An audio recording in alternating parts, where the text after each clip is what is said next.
I lived in Milwaukee all my life. Back then, it was called Drug City because of the crime. A lot of drugs, a lot of murders. Drug City had it all.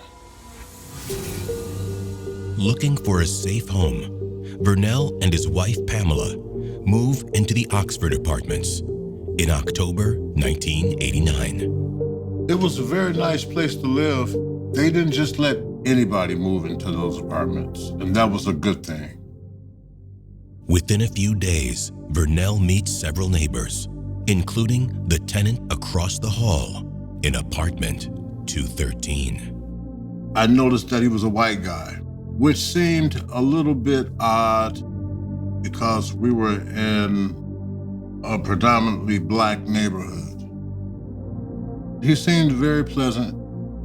He introduced himself as Jeff.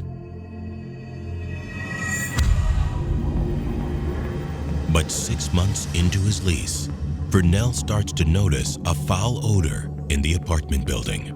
I can best describe it as meat rotting in the sun.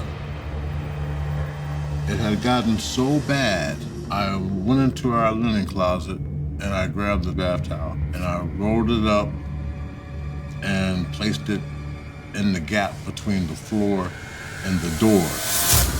Vernell's wife soon traces the stench back to the source, their neighbor Jeff's front door.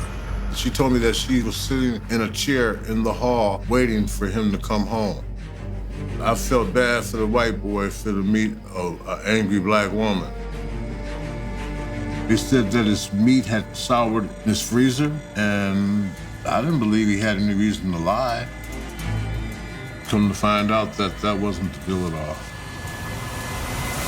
Police found a grisly scene. A human head, plus several more skulls and parts of body. One of the nation's worst mass murder cases ever. Inside apartment 213. That's when I met Jeffrey Dahlmer. And after that, I never saw Jeff again. Jeff was not real. Jeffrey Dahlmer, that was real. Jeffrey Dahmer's apartment was a series of nightmares. If you opened the door to his bedroom, you would see a dead body decomposing next to the bed. You go into the refrigerator, you open it up, human meat all inside of the refrigerator. You have a severed human skull inside of the freezer and a pot filled with severed penises on the stove. He was actively consuming human flesh. I remember when he got arrested, I was around 10 years old, and I didn't think that any human could ever do the things that I was hearing Jeffrey Dahmer did. So it really changed my perspective, and I know millions and millions of kids' perspective on what is the boogeyman? What does the boogeyman look like? Now we have to look out for the guy in the khaki pants with the button-down shirt.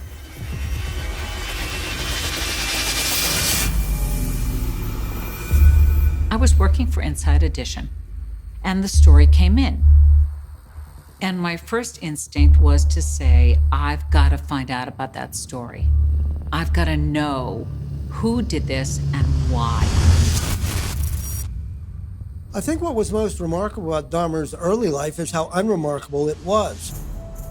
Born in Milwaukee, Wisconsin in 1960, Jeffrey Dahmer moves with his family to Bath, Ohio, when he is 8 years old.